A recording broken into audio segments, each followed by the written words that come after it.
Assalamualaikum warahmatullahi wabarakatuh. Perkenalkan, saya Uma Nafiatul, NIM 401190323 dari Ekonomi Syariah K. Di sini saya akan menjelaskan tentang analisis jabatan untuk memenuhi tugas mata kuliah manajemen UMKM.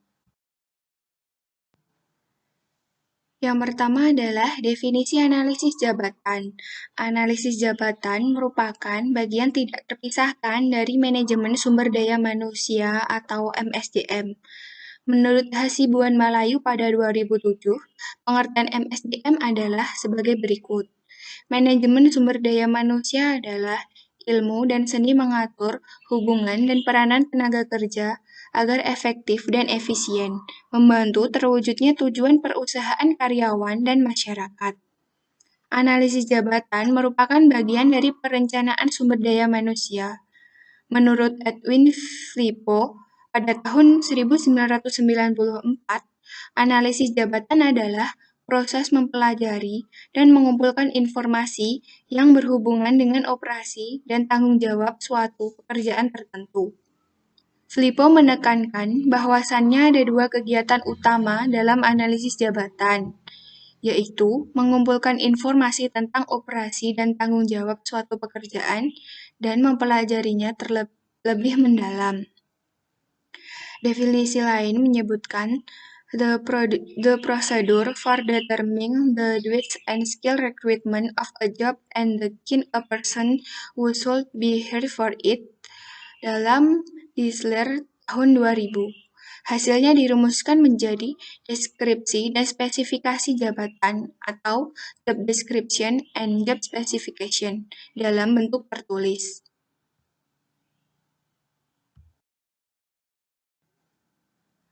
Deskripsi dan spesifikasi atau persyaratan jabatan menurut Bambang Wahyudi pada tahun 1996.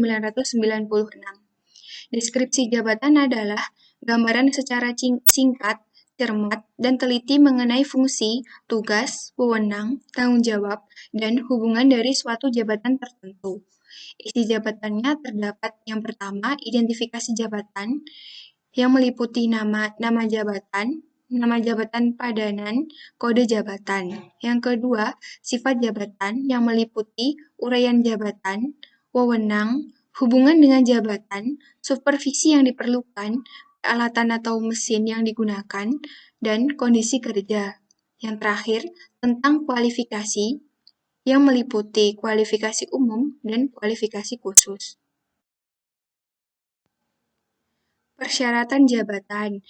Pengertiannya, pernyataan tentang kualitas minimal seseorang tenaga kerja yang tidak bisa diterima untuk menduduki dan menjalankan tugas suatu jabatan tertentu dengan baik.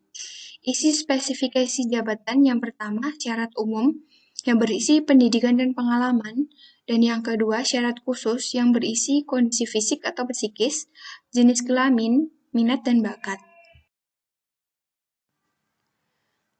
Henry Shimamura tahun 2006 menyatakan bahwa analisis jabatan dilakukan setelah pekerjaan dirancang.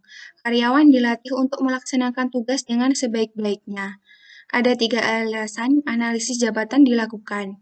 Yang pertama, pada saat organisasi pertama kali dibentuk dan analisa pertama kali dilakukan.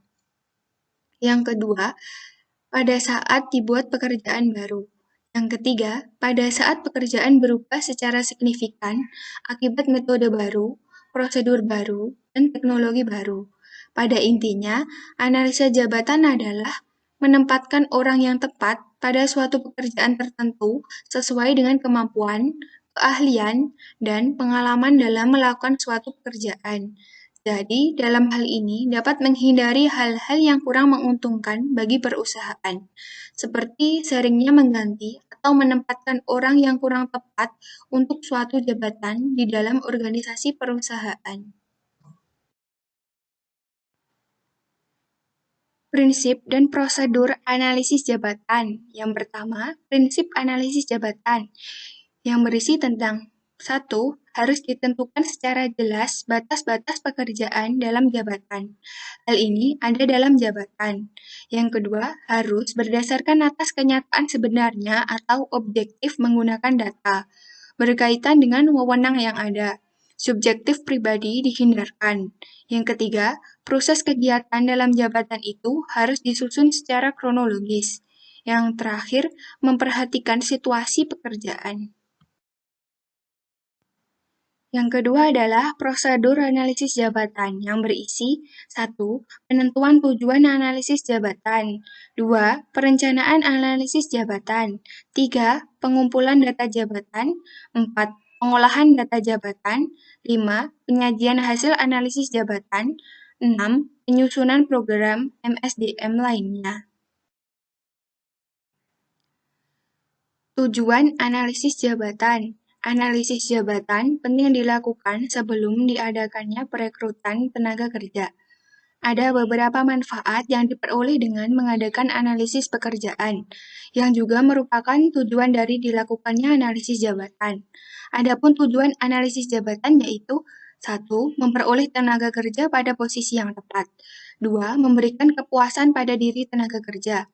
3. Menciptakan iklim dan kondisi kerja yang kondusif. Langkah-langkah analisis jabatan. Yang pertama, menentukan penggunaan hasil informasi analisis pekerjaan. 2. Mengumpulkan informasi tentang latar belakang. 3. Menyeleksi muwakil jabatan yang akan dianalisis. 4. Mengumpulkan informasi analisis pekerjaan. Yang kelima, meninjau informasi dengan pihak-pihak yang berkepentingan. 6. Menyusun uraian pekerjaan dan spesifikasi pekerjaan. 7. Meramalkan perhitungan perkembangan perusahaan. Sekian penjelasan dari saya. Apabila ada salah kata, mohon maaf. Wassalamualaikum warahmatullahi wabarakatuh.